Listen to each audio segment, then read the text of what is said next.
मोअज़्ज़िज़ नाज़रीन अस्सलाम वालेकुम। प्रोग्राम शेर व शायर लेकर हाज़िर खिदमत हैं। हमारे आज के मेहमान किसी तारुफ़ के मोहताज नहीं हैं। इनका असल नाम सोहन लाल है, लेकिन जहान अदब में इन्हें सोहन राही के नाम से जाना जाता है। आइए उनसे कुछ बातें करते हैं। भाई साहब, कैसे मिजाज हैं? आदाब, मोहब्बतें आपकी कि आपने मुझे याद फरमाया और मैं मैसेज टीवी का बहुत शुक्रगुज़ार हूँ कि उन्हें मुझे आपके सामीन के सामने हाज़िर होने का मौका फ़राहम किया। शुक्रिया, ठीक हूँ और नए साल की मुबारकबाद सबको पेश करता हूँ। शुक्रिया। मैं भी आपका ममनून एहसान हूँ कि आप अपने कीमती औकात में से वक्त निकाल कर यहाँ आए और हमें मौका दिया अपनी आला तख्लीक़ात सुनने सुनाने का। तो भाई साहब, कुछ अपने बारे में बताना पसंद करेंगे कि शायरी का आगाज़ कब किया या पहला शेर कब कहा? मुज़फ़्फ़र साहब, शेर जो कहा गया या हो गया, मेरे ख़्याल में वो सन 1950 की बात है। उस वक्त से जो शायरी की जरासीम मेरी परवरिश कर रहे हैं और पहली तख्लीक जो थी वो एक गीत की शक्ल में सामने रुनुमा हुई। ठीक है। और वो गीत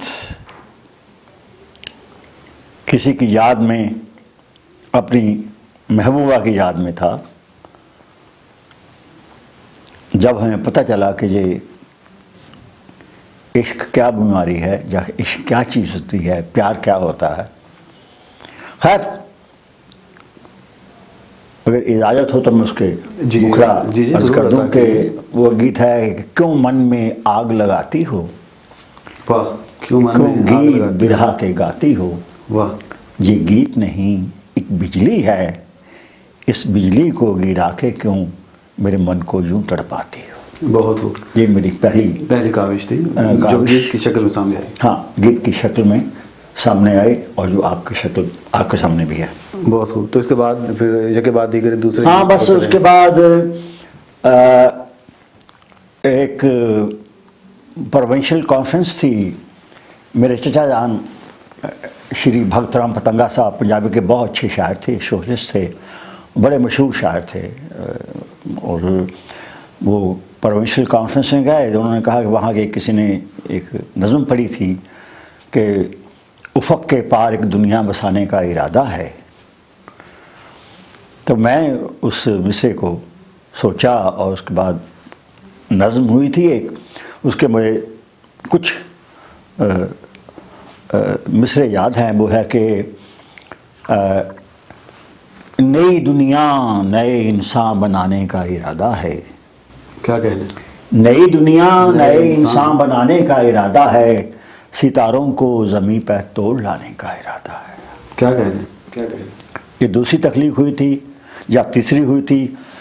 इसमें बीच में एक तख्लीक हुई थी जश्न आज़ादी के सिलसिले में, बरसगीर हिंद के सिलसिले में।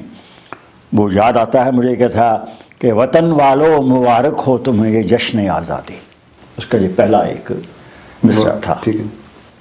तो ऐसे फिर चलता रहा सिलसिला, गीत, कभी गज़ल, कभी नज़्म। यानी शुरू में आपका झुकाव गीत की जानिब रहा। हाँ, और बाद में फिर गज़ल की तरफ। हाँ, उस वक्त मिलाने तबा। हाँ, गज़ल की नौबत भी आ गई। जी जी। वो गज़लें अब पुरानी हैं और इसमें एक गज़ल जो मैंने मिलजुल कर फगवाड़ा में, जहाँ से कि मैं हूँ, पंजाब, एक बज़्म अदब तरतीब दी। तो उसका मैंने खुद ही तरह मसला दिया। तो उसमें मुझे मेरी गज़ल का एक शेर याद आ रहा, दो शेर याद आ रहे हैं। एक तो है कि बर के तपां तू नादां है, गुलशन को जलाना क्या जाने। वाह। बर के तपां तू नादां है, गुलशन को जलाना क्या जाने, मैं चुन सकता हूँ फूल अभी इन खारों से वीरानों से। बहुत खूब। ये एक उसमें शेर मुझे याद है। बहुत खूब। वैसे आप मुतअद्दिद किताबों के मुसन्निफ़ हैं।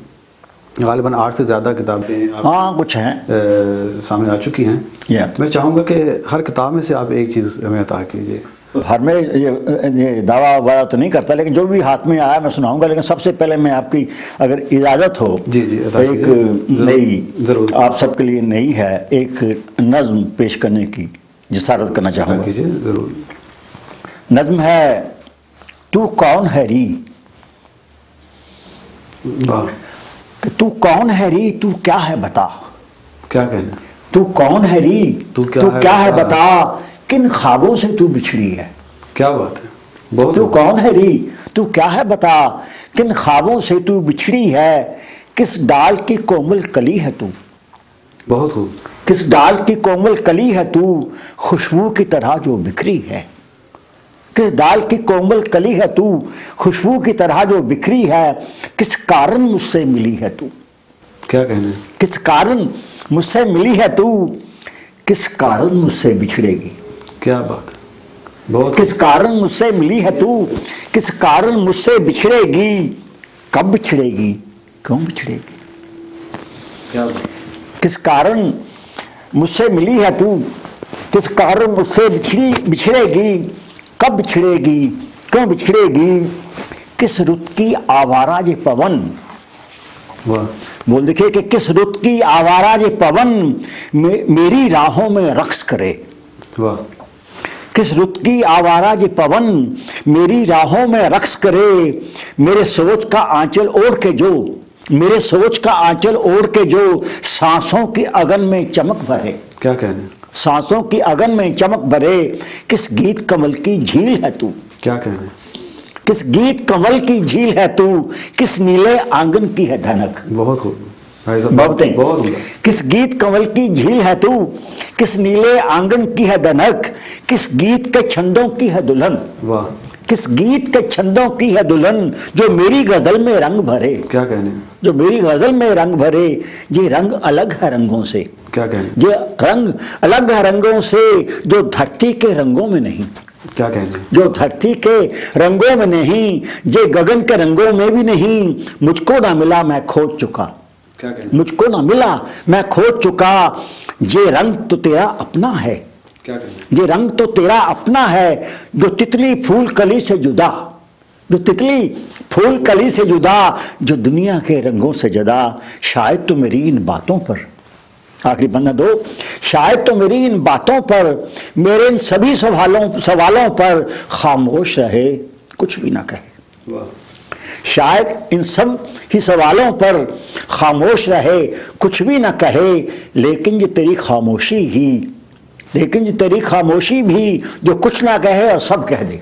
क्या कहने, लेकिन ये तेरी खामोशी भी जो कुछ ना कहे और सब कह दे, फिर भी मुझे कहना है तुझसे, फिर भी मुझे कहना है तुझे, तू कौन है री, तू क्या है बता, खुशबू की तरह जो बिखरी है, किन ख्वाबों से तू बिछड़ी है, किस कारण मुझसे मिली है तू, किस कारण मुझसे बिछड़ेगी, कब बिछड़ेगी, क्यों बिछड़ेगी, तू कौन है री, तू क्या है बता। क्या कहने।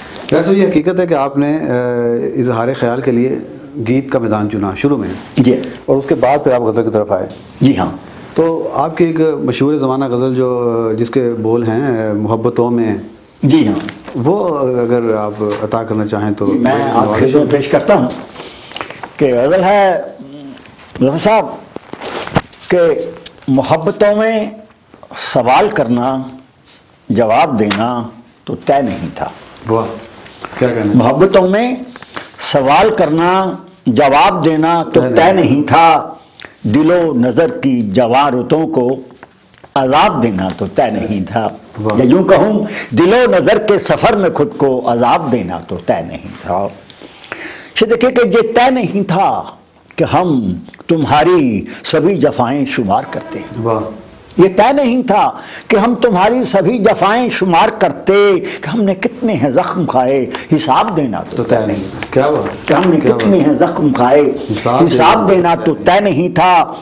हर एक मौसम तो मेरे कांटों का एक लंबा सा सिलसिला है।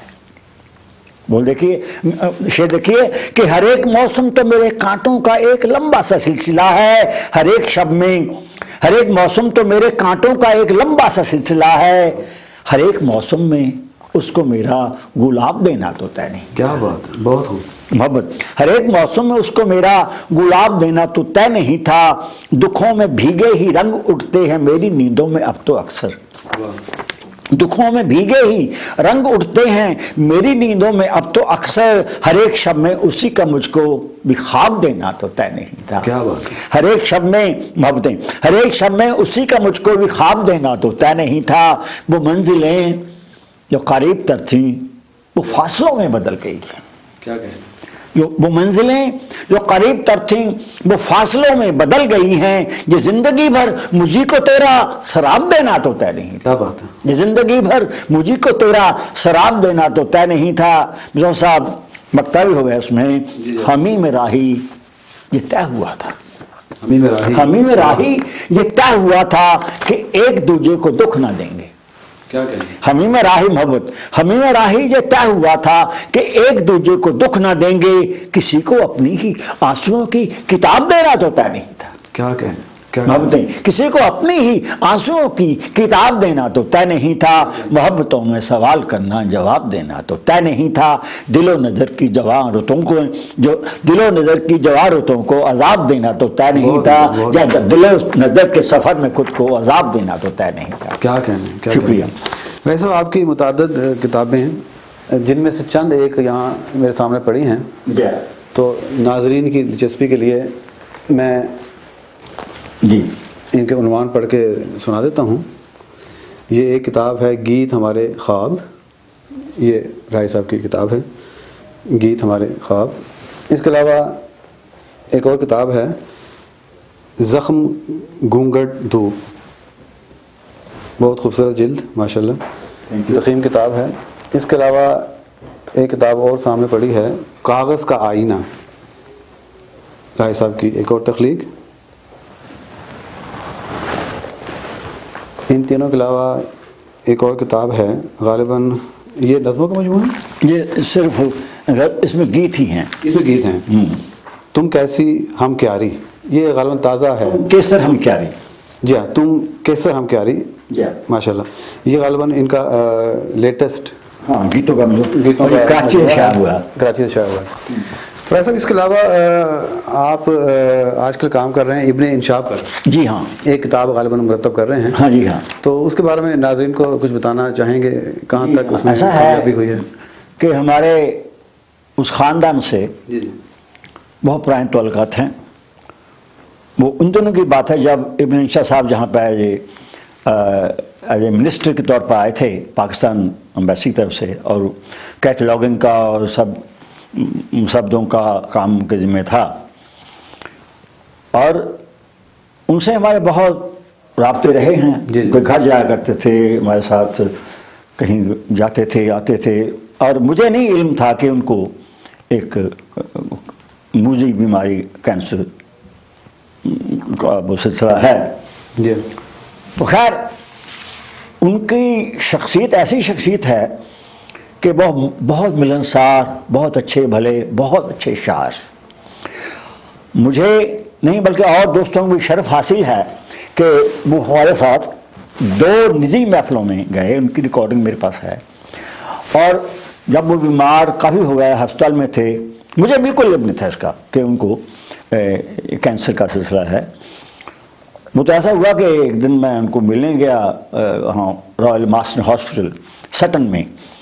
तो दूसरे रोज़ मैं अपने दफ्तर गया तो वहाँ एक दोस्त था मेरा, वो उसी इलाके से था। मैंने कहा भाई हम तो तुम्हारे शहर में गए हैं। उसका नाम था हैमंड, मार्कम हैमंड। वो कहता है कहाँ गए थे? मैंने कहा वो रॉयल मार्सन हॉस्पिटल ने। उसने कहा हो वो तो बहुत ऐसा हॉस्पिटल है, उसके कैंसर के मरीज़ आखिरी स्टेज पे आते हैं। मुझे उस दिन इल्म हुआ कि आप कैंसर के शिकार हैं। उसके बाद फिर हमारा सिलसिला बनता रहा, तकरीबन रोज़ जाते थे उनको देखने के लिए। मैं मेरी बेगम रानी और दोनों बच्चे छोटे राजेश और आरती, हम जाते थे। सिर्फ एक दिन मिस किया था मैंने, 31 दिसंबर को, मेरे कहा 78 की बात है, 77 की बात है। तो बाकी रोज़ आते हैं। उनके बहुत से, उनका आखिरी इंटरव्यू मैंने रिकॉर्ड किया है। जो पहली महफिल उन्होंने जहाँ की अपने कृषि चंद्र जो अफसाना निगार थे, इनके गहरे दोस्त थे, उनकी ताज़ीती जलसा था, वो कौनबे हाल में हुई थी, साहब कजल वाश ने मुनक्किद करवाई थी, वो उनकी वहाँ नशिस्त थी, वो भी रिकॉर्डिंग है। तो खैर और बहुत से हैं मसले और बहुत सी बातें हैं, उनके तस्वीरें हैं कुछ, और उनका आखिरी इंटरव्यू मैंने किया था जो कि बरसगीर में शाया हो चुका है मुख्तलिफ अखबारात में। और उसके बाद फिर जमात अख्तर साहब थे हिंदुस्तान के बहुत बहुत मशहूर और बहुत नामवर सहाफ़ी, वो भी गए मिलने के लिए, डॉक्टर फ़ाखर हुसैन साहब गए साथ। खैर उनसे हमारे बहुत मरासिम है, मैंने उनकी जो कुछ बातें लिखी हुई हैं उनको किताब की शक्ल में, किताब का नाम है जो कि उनके ख़ानदान से सलाह मशवरा करके रखा है, उसका किताब का नाम है इब्ने इंशा का आखिरी सफ़र। तो वो मैं पेश करूँगा जल्द ही, क्योंकि उन्होंने हमारे साथ दो महफ़िलों में भी शिरकत की है। उनके साथ उस वक्त डोगरी की बहुत मशहूर शायरा पद्मा सचदेव थी और वो भी साथ थी हमारे, तो हमने उनको भी रिकॉर्डिंग किया और उनकी भी रिकॉर्डिंग की है। बल्कि साहब कजल वाश ने ये गिला किया था मेरी हाज़िरी में इंशा जी से कि जी देखिए आप तो पाकिस्तान में किसी महफिल में जाते भी नहीं, जहाँ राही के साथ आप दो महफिलों में चले गए हैं, मैं शिकायत करूँगी जहाँ, ये ऐसा कुछ प्यार की बातें हैं।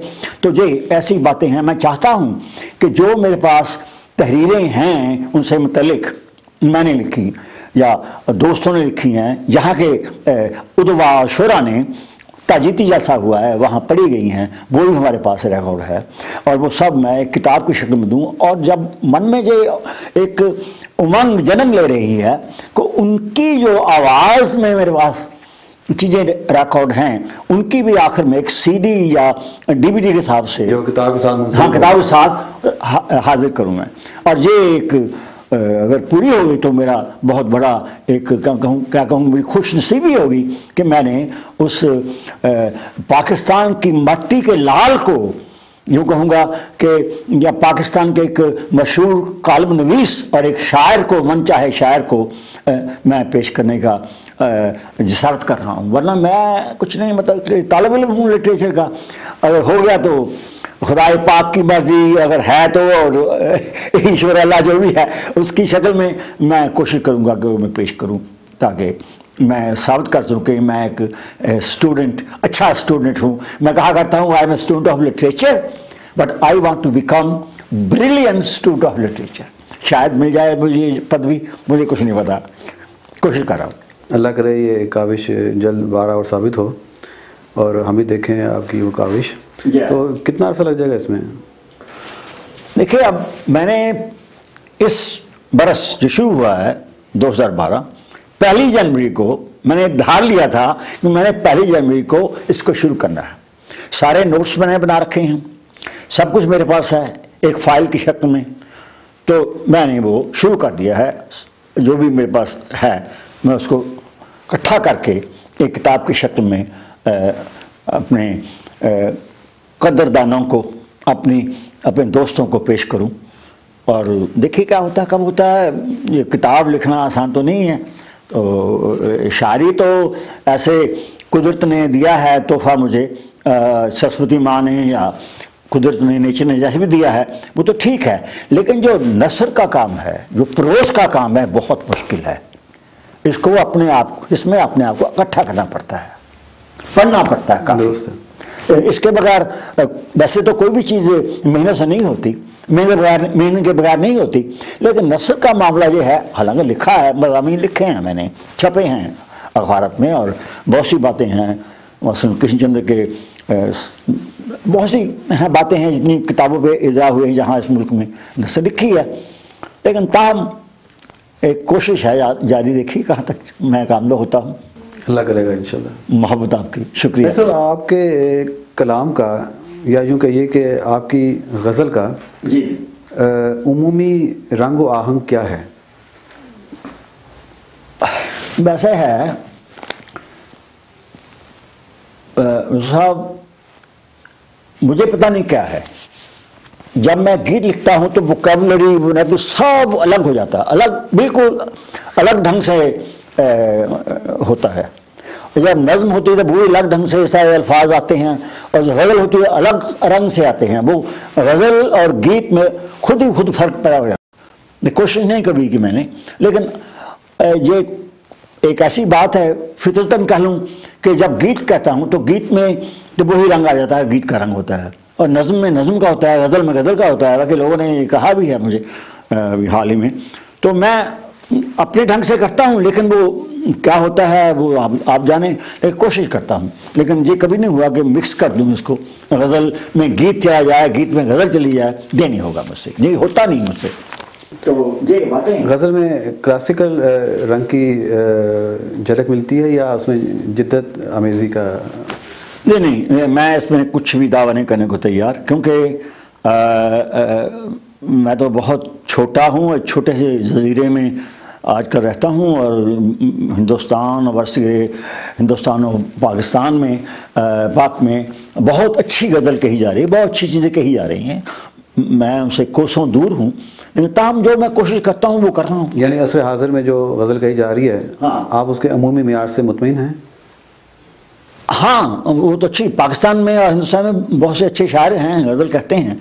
अब ये मुकाबला करना मेरे बस की बात नहीं है, क्योंकि मेरे सामने सभी जरायद नहीं होते, सभी पर्चे नहीं होते।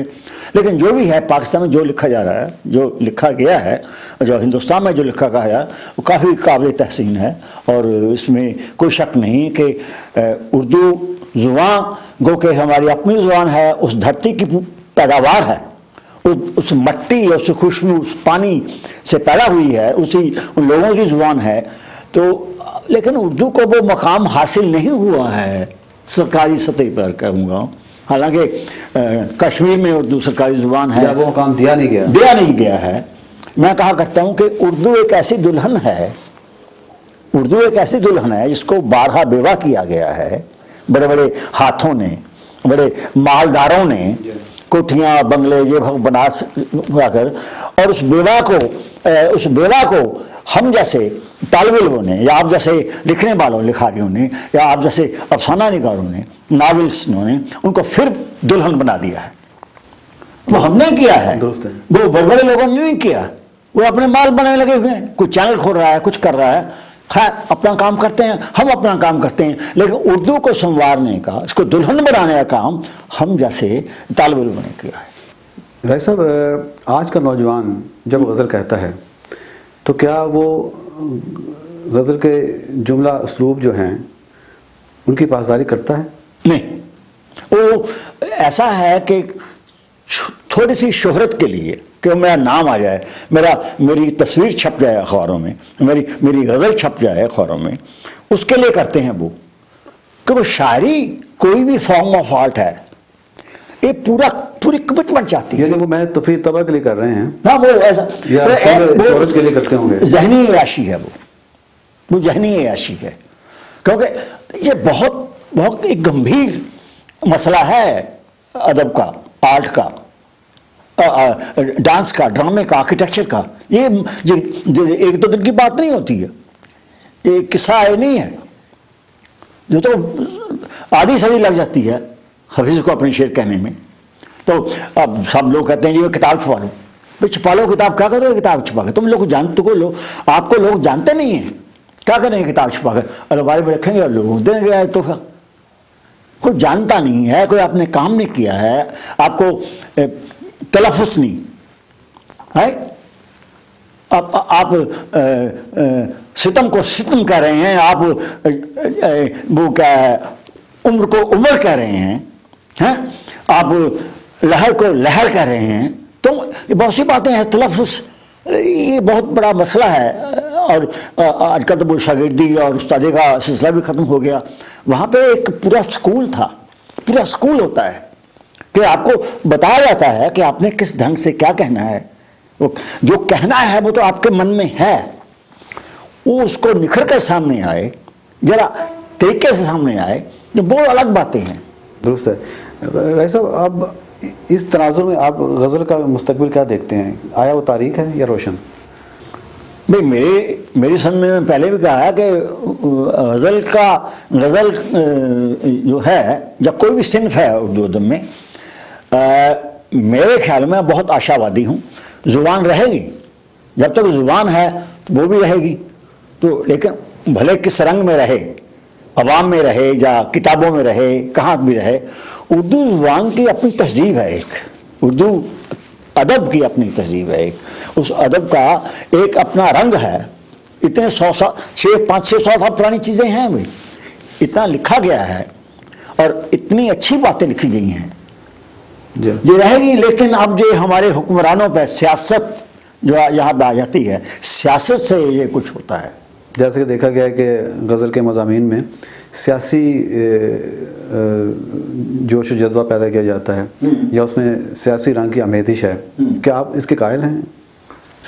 नहीं, अगर कुछ कहना भी है तो आप अपने ढंग से, अपने एक फनकाराना ढंग से कहें, यानी गज़ल को गज़ल रहने दिया जाए। हाँ, उसकी वो लताफत, उसकी गज़लियात, उसकी वो पर्दादारियाँ, उसका मुहावरा, उसकी वो जिद्दत, उसमें आप मीर का कलाम पढ़ लें, अब तक जिंदा है, अब तक वो नया नजर आता है कि अभी उससे निकल तो खालिद गज़ल है। हाँ, उसमें यानी सियासी या मुआशरी मसाइल पे मसाइल अगर ढंग से कहे जाए तो ठीक है, सपाट नहीं कोई चीज़ होनी चाहिए। क्या आपके कलाम में सियासी रंग आया है, सियासी मसाइल से पर्दा उठाया गया हो या उसमें मुआशरती मसाइल हैं? इस वक्त मुझे याद है, लेकिन जो है कि जो हाँ, जो ऐसा है कि मैं आपको गज़ल पेश करता हूँ, जहाँ की बातें हैं वो है, वो ऐसा है कि जो हम जहाँ रहते हैं, तो देखिए कि गज़ल है कि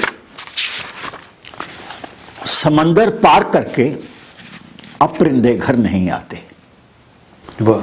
समंदर पार करके अब परिंदे घर नहीं आते, अगर वापस भी आते हैं तो लेकर पर नहीं आते। माशाल्लाह। अगर वापस भी आते हैं तो लेकर पर नहीं आते। मेरी आंखों की दोनों खिड़कियां खामोश रहती हैं, मेरी आंखों की दोनों खिड़कियां खामोश रहती हैं कि अब इनसे सुखन करने मेरे मंजर नहीं आते। वाह। अब इनसे सुखन करने मेरे मंजर नहीं आते। मेरी चाहत खलाओं में धुआं बन बन के उठती है। क्या कहने। मेरी चाहत खलाओं में धुआं बन बन के उठती है, मगर इस खाक के जर्रे मेरे दर पर नहीं आते। बहुत खूब, बहुत खूब। शेर है कि मेरे आंगन की छतरी के कबूतर खूब हैं, लेकिन मेरे आंगन की छतरी के कबूतर खूब हैं, लेकिन चले जाते हैं तो वापस कभी मुड़कर नहीं आते। उसमें मकतब हो गया है, तुम्हारे शहर के मौसम हमारे शहर में राही, तुम्हारे शहर के मौसम हमारे शहर में राही, सुनहरी धूप की लेकर कभी चादर नहीं आते। क्या कहने कि समंदर पार करके अब परिंदे घर नहीं आते, अगर वापस भी आते हैं तो लेकर पर नहीं आते। अब यहाँ एक बात कहना चाहूँगा। जी जरूर। मेरे बहुत से दोस्त हैं, उर्दू ज़बान से मतलब सवाल किया था आपने, बहुत से कहते हैं गलत अवाम के लोग गलत बोल रहे हैं तो ठीक ही चलता है।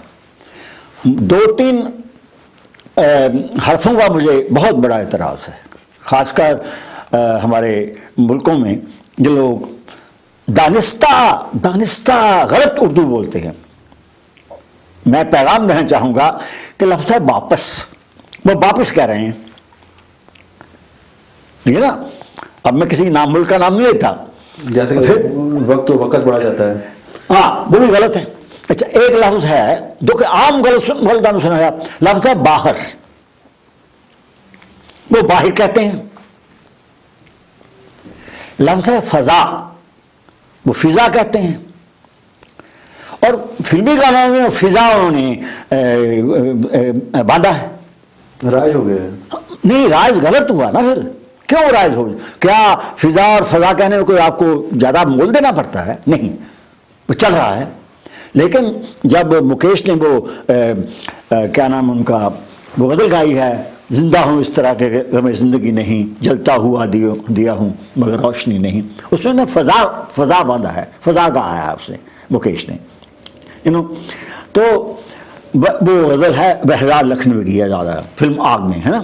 तो मैं ये अर्ज़ कर रहा हूँ कि भाई सही अल्फाज हैं, उनको क्यों बिगाड़ते हैं आप लोग? तकलीफ क्या है आप लोग? मालूम होता है कि साहिबाने कलम भी बाज़ बातों से बेबहरा हैं, और ये तो बुनियादी बातें हैं, इनका इल्म तो होना चाहिए। नहीं, ये तो इल्म आम है। अब फ़ज़ा है, तुम्हें क्या तकलीफ होती है? फिजा क्यों फिजा कहते तुम? फ़ज़ा है।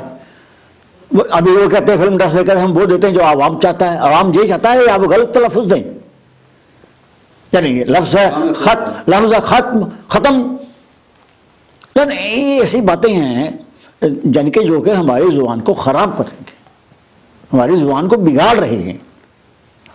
इस सतह, अवामी सतह पर तो कम से कम इसकी तस्वीर होनी चाहिए, ज़रूरी है, बहुत ज़रूरी है। हालांकि हमारे पाकिस्तान में इसको सरकारी ज़ुबान का दर्जा हासिल है। कितना काम हुआ वहाँ पे, अब कितना काम हो रहा है वहाँ पे, हिंदुस्तान में भी हाल है। हमारा अलमिया है कि गो के सरकारी ज़ुबान का दर्जा हासिल है, लेकिन वो मकाम जिसकी उर्दू मुस्तहिक है, हाँ, वो मकाम अब तक नहीं मिला। खैर देखते हैं कब मिलता है। जी, मैं आपको मैं आपको गीत के कुछ बोल सुनाता हूँ। जी अता कीजिए। ये गीत है कि कितने सागर, कितने पर्वत बिछे हैं मेरी राहों में। वाह। कितने सागर, कितने पर्वत बिछे हैं मेरी राहों में, प्रियतम या पीतम अब कुछ देर तो होगी तुम्हारे दर तक आने में। क्या कहने, बहुत खूब। कितने सागर, कितने पर्वत, क्या कहने, बिछे हैं मेरी राहों में।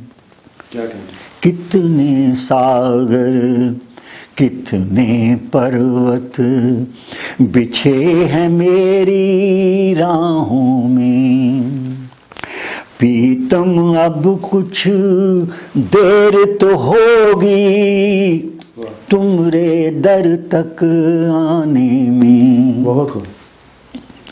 इतने कर्मों के कंगन जो पहने हैं मैंने बाहों में। क्या बात। कितने इतने कर्मों के कंगन जो पहने हैं मैंने बाहों में, पीतम अब कुछ देर तो होगी तुम्हारे दर तक आने में। वो देखिए, आ गया हो जीवन चुनरी में, बोल देखिए, आ गया हो जीवन चुनरी में, छंदों के तारे जड़ दूं। आ गया हो जीवन चुनरी में, छंदों के तारे जड़ दूं, तुमरे गीतों के फूलों से मैं मन आंगन को भर लूं। क्या कहने, तुमरे गीतों के फूलों से मैं मन आंगन को भर लूं। कितने सुरों के चांद उगे हैं, कितने सुरों के चांद उगे हैं नील गगन के गांव में। क्या बात, क्या बात। पीतम अब कुछ देर तो होगी तुम्हारे दर तक आने में। आखिरी बंद सुनिए। अता कीजिए। छन छन छन पायल छनकाती, छन छन छन पायल छनकाती, चंचल रुत जो आती है। क्या बात।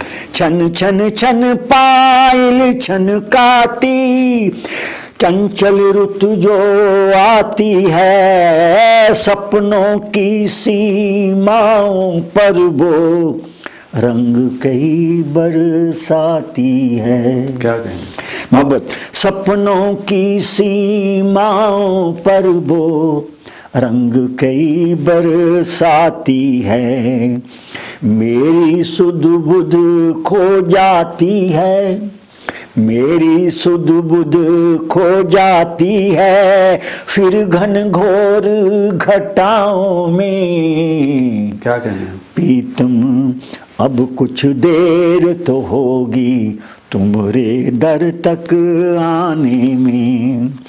कितने सागर कितने पर्वत बिछे हैं मेरी राहों में, प्रीतम अब कुछ देर तो होगी तुमरे दर तक आने में। बहुत वैसे आपके कलाम में उम्मीद का जो पहलू है वो बहुत नुमायां है, यानी मुहिब और महबूब के दरमियान जो फासला है वो रफ्ता रफ्ता कम हो रहा है और एक मुस्तकिल उम्मीद है कि मिलन होगा, या उसमें जो एक वो क्यों है, वो असले के जीवन आशा का नाम है। मैं बहुत आशावादी हूँ। मैं कहा करता हूँ मुझे कोई तोड़ नहीं सकता सिवाय एक उस ताकत के जो हर शक्ल में कभी अल्लाह के नाम पे है, कभी ईश्वर के नाम पे है, कभी भक्त, कभी हज़रत मोहम्मद साहब के नाम पे है, कभी श्री कृष्ण के नाम पे है, राम जी के नाम पे है। वो तोड़ सकते हैं मुझे, क्योंकि ये वरदान जो है उम्र का या आयु का जो भी है तो वो मेरा नहीं है, वो तो किसी ने दिया है ना। तो आपके सारे गीतों में ये उम्मीद का पहलू जिंदा है? हाँ, कोशिश करता हूँ कि जिंदा रखा हुआ है। जिंदा रखा हुआ है। दूसरी बात यह है कि हाँ कभी निराश होता हूँ, ऐसी बात नहीं है। निराशा भी आती है, ये दुख होता है, निराशा भी आती है, और लेकिन क्या करें, जीना था ना। मसलन अभी जब मेरी क्या कहते हैं मिसेज मेरी अहले बेगम रानी का इंतकाल हुआ, और उससे पहले भी लिखा गया जब वो बीमार थी, और अब भी उसके बाद लिखा जा रहा है। उसमें भी दुख का पहलू है, लेकिन वो दुख इतना नहीं है कि मुझ पर कब्जा कर ले, हावी हो जाए। यानी उसमें आशा भी है और निराशा भी है। हाँ, आशा के ख्याल को लेकर चल रहे हैं। हाँ, अंधेरा और उजाला साथ साथ चलते हैं, दोनों का आमेजिश से गीत हाँ, गीत हाँ होता। और मैं आपको कुछ शेर सुनाना चाहता हूँ कि देखिए इसमें 3 शेर हैं कि गज़ल के 3 शेर हैं। छोटी गज़ल है कि सकूते शहर दिल, सकूते शहर दिल मातम कदे से कम नहीं होता। वाह मोहम्मद, सकूते शहर दिल मातम कदे से कम नहीं होता। मैं मरता रोज हूँ लेकिन मेरा मातम नहीं होता। क्या कहने, क्या कहने। मैं मरता रोज हूँ लेकिन इसमें नहीं होते हैं बहुत कुछ है, नहीं होते हैं बहुत कुछ है कि सकूते शहर दिल मातम कदे से कम नहीं होता। मैं मरता रोज हूँ लेकिन मेरा मातम नहीं होता। देखिए भाईजान के सरापा उस मोहब्बत का दमकता एक मोती है। वाह, सरापा उस मोहब्बत का दमकता एक मोती है। कभी शोला नहीं होता, कभी शबनम नहीं होता। बहुत खूब, बहुत खूब। कभी शोला नहीं होता, कभी शबनम नहीं होता। अब जेरो जबर के सिलसिले में एक शेर ऐसा है जो मैंने फर्द अलग कर दिया है, लेकिन शेर सुनिए, वो है मैं हर सुबह आईने से नक्श रुख चुन चुन के लाता हूँ। वाह, मैं हर सुबह आईने से नक्श रुख चुन चुन के लाता हूँ। मेरा चेहरा ना देखो ये कभी सालिम नहीं होता। बहुत खूब, बहुत खूब। मेरा चेहरा ना देखो ये कभी सालिम नहीं होता। और इसमें इस थोड़ी सी गज़ल का एक आखिरी शेर है, मकता है कफस की तीलियों से, कफस की तीलियों से इस कदर मानूस हूँ राही। वाह, कफस की तीलियों से इस कदर मानूस हूँ राही। मेरे दिल को कोई भी रास अब मौसम नहीं होता। माशाअल्लाह। मेरे दिल को कोई भी रास अब मौसम नहीं होता। सकूते शहर दिल मातम कदे से कम नहीं होता। मैं मरता रोज हूँ लेकिन मेरा मातम नहीं होता। अब इस नहीं होते में बहुत कुछ है, बहुत कुछ आ गया इसमें।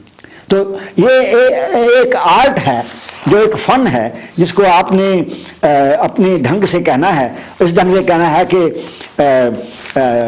जीवन चलता जाए। गालिब ने कहा था कि आते हैं गायब से ये मज़ामी ख्याल में। जी जी। तो आप जब गज़ल कहते हैं या कहने का इरादा करते हैं तो पहले ज़हन बनाते हैं कि मैंने गज़ल कहनी है, या गायब से मज़ामी उतरते? नहीं, बिल्कुल नहीं जी, बिल्कुल नहीं होता, ऐसा नहीं होता। होता ये है कि किसी भी हादसे से, किसी भी एक वाक़या से, या कहीं एक अच्छे क्या कहते हर्फ से एक तहरीक मिलती है। तहरीक मिलती है और मैं ट्रिगर ऑफ हो जाता हूँ।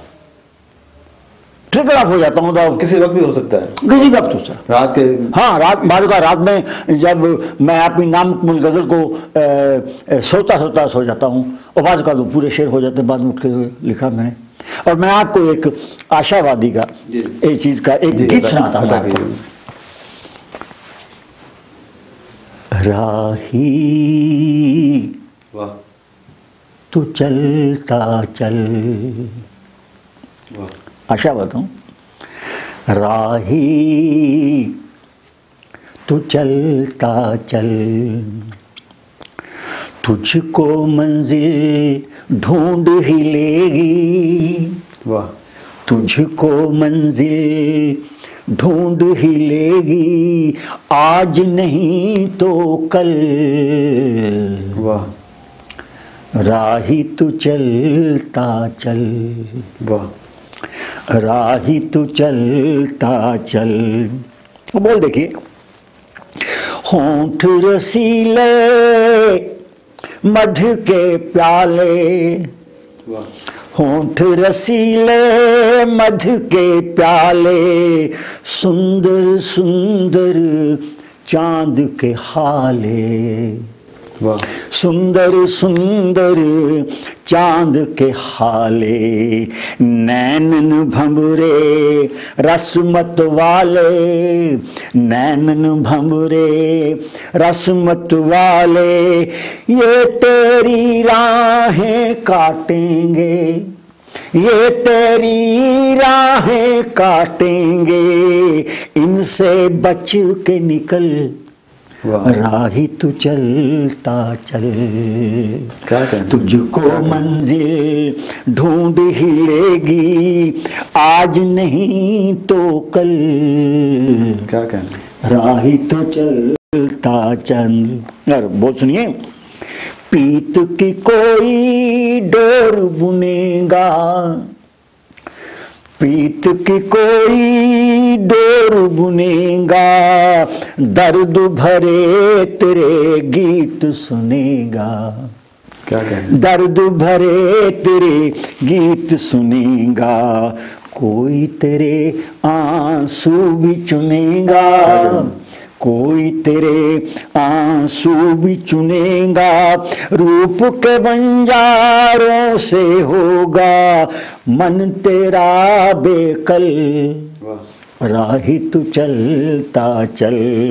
और आखिरी बोल है, दुख, वही आशावाद, दुख बरखा की बदली पी ले, दुख बरखा की बदली पी ले, बिरहा अगन में जल कर जी ले, बिरहा अगन में जल कर जी ले, जीवन का हर घाव सी ले, जीवन का हर घाव सी ले, नैनों से दुख की रचना का, तकलीफ, नैनों से दुख की रचना का, बहने दे काजल, राही तू चलता चल। क्या कहना, राही तू चलता चल, तुझको मंजिल ढूंढ ही लेगी, आज नहीं तो कल, राही तू चलता चल। आपकी अदबी खिदमात के एतराफ़ में जी आपको मुतादिद बार इनामात से नवाजा गया, कुछ उनका जिक्र करना चाहेंगे आप? फिर से बोलिए सही। आपकी अदबी खिदमात के एतराफ़ में हाँ, आपको मुतादिद बार इनामात से नवाजा गया गाहे बगाहे, कुछ उनका जिक्र हमारे नाज़रीन के लिए ये है कि सबसे बड़ा इनाम तो पब्लिक जो सामीन हैं, आप जैसे मेहरबान दोस्त हैं जो मुझे इस तरह पेश करते हैं, उजागर करते हैं, मुझे हौसला देते हैं, मेरी गलतियों को ठीक करते हैं, और ये सबसे बड़ा इनाम है। वरना लोग तो आजकल पूछते नहीं किसी को, खासकर वेस्ट में तो वक्त ही नहीं किसी के पास। ताहम ऐसे कुछ सीनियर दोस्त हैं जो कि मुझे हर तरह प्यार देते हैं, उनके शुक्रगुजार हूँ। बाकी रही इनामों की बात, कुछ कागजी बातें हैं वो हैं, और हिंदुस्तान में बुलाया गया हूँ, बारहा सब कुछ टिकट भी पे किया और यही दिया, और अभी वहाँ से प्रोफेसर मुहतरमा शाहीन सादिक हैं, उन्होंने पता नहीं कि मन में क्या क्या मोहब्बतें, क्या प्यार है, क्या हुस्न सलूक है कि उन्होंने मेरी गज़लें और मेरे गीत इकट्ठे कर लिए और किताब बना दी। उसका नाम है कुछ गज़लें कुछ गीत, सोहन राय की शायरी। ये बड़ा नाम है, इनाम है। और उसके बाद 93 या 2 में मैं ख्याल, हाँ 2-3 में वो चैनल 4 पर गज़ल कंपटीशन हुआ था, वहाँ मेरी गज़ल फर्स्ट आई थी। वो गज़ल थी बिन गुनाह के गुज़र नहीं होता, पारसा हर बशर नहीं होता, वो फर्स्ट आई थी। और उसके बाद और बहुत से छोटे मोटे इनाम हैं, लेकिन सबसे बड़ा इनाम वो है कि मुझे लोग हौसला देते रहे हैं, यही मुझसे बड़ा नाम। और भी बहुत छोटे हैं, लेकिन सबसे बड़ा इनाम वो पब्लिक है। मेरे अपने मेरे दोस्त हैं और जो मुझे लिखाने के लिए उकसाते रहते हैं।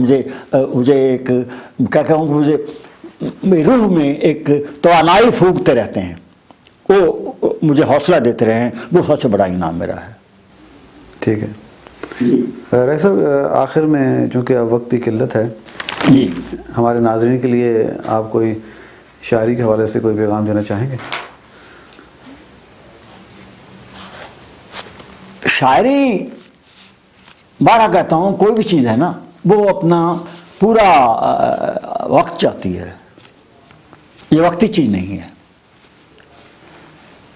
हर चीज़ मेहनत चाहती है।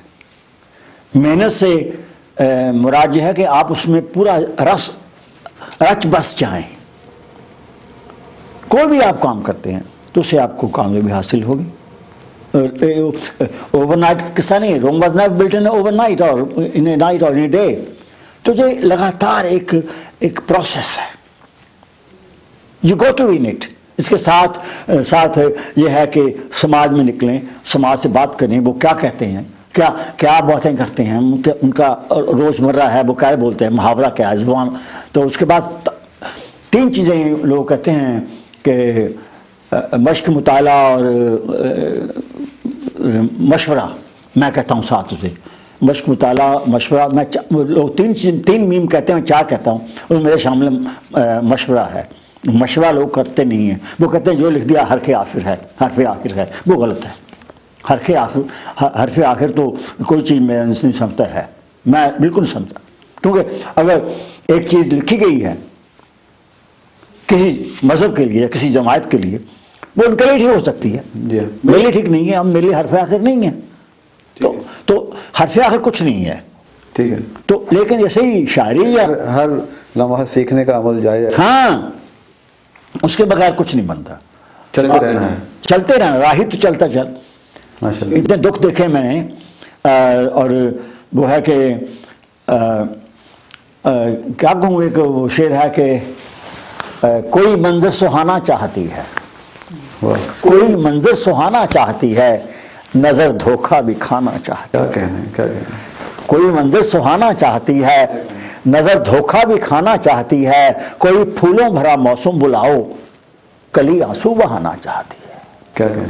कोई फूलों भरा मौसम बुलाओ, कली आंसू बहाना चाहती है। आखिरी शेर कहता हूँ इसमें, इस गज़ल का, कि ये पल, ये बात कर रहा हूँ अदब के मतलब भी, हर आर्ट के मतलब भी, ये पल 2 पल में कब होती है रोशन, मोहब्बत एक ज़माना चाहती है। वाह, एक ज़माना लगता है। क्या कहने। सोहन राय साहब, आखिर में आप अपना कोई ताज़ा कलाम अता कीजिए हमारे नाज़रीन के लिए, और उसके बाद फिर इजाज़त चाहेंगे। वैसे मैं एक नज़्म है, अगर इजाज़त हो जी ज़रूर। उन्वान है एहसास का लावा। सुनिए जी अता कीजिए। बन के दीवारें वो खुशबू की तरह फैला था।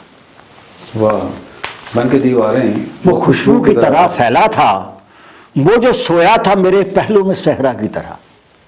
क्या बात है।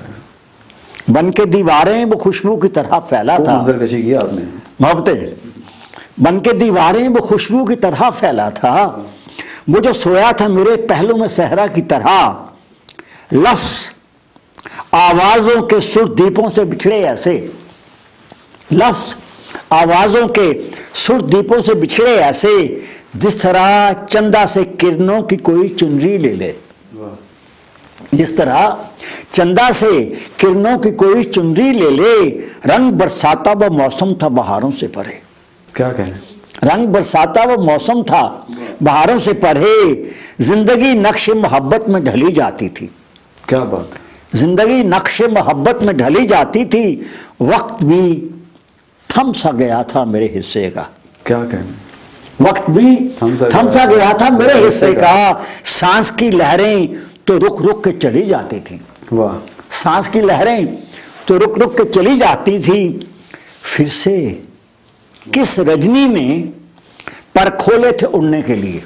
वाह वाह, फिर से किस रजनी में पर खोले थे उड़ने के लिए, हुस्ने एहसास व मोहब्बत की बुलंदी की तरफ। वाह, हुस्ने एहसास व मोहब्बत की बुलंदी की तरफ, मरकज़े चश्मे इनायतो करम की खातिर। वाह, मरकज़े चश्मे इनायतो करम की खातिर। आखिरी बंद है, मेरी दुनियाए मोहब्बत की परेशान मंजिल। वाह, मेरी दुनियाए मोहब्बत की परेशान मंजिल, मेरे जज्बात व तमन्नाओं का वीरान साहिल। वाह, मेरे जज्बात व तमन्नाओं का वीरान साहिल, जिसको पाने को था एहसास का फिर से लावा बरहम। क्या कहें, जिसको पाने को था एहसास का फिर से लावा बरहम, मेरे बेवाह को गुनाह करदा सवालों के लिए। क्या कहें, मेरे बेवाह को गुनाह करदा सवालों के लिए, बन के दीवारें वो खुशबू की तरह फैला था, मुझे सोया था मेरे पहलू में सहरा की तरह। बहुत उम्दा, बहुत बहुत शुक्रिया आपकी इनायत खुश आबाद रखे। मैसेज टीवी का शुक्रगुजार हूँ फिर से कि आपने मुझे मौका फराहम किया अपने सामीन से मिलने का। शुक्रिया। नाज़रीन, ये थे हमारे मोअज़्ज़िज़ मेहमान जिनसे आपने मुलाकात की। हम इनकी दराज़ी उम्र के लिए दुआगो हैं, अल्लाह इन्हें खुश आबाद रखे। इसके साथ इजाज़त चाहेंगे, अगले प्रोग्राम तक इजाज़त, खुदा हाफिज़।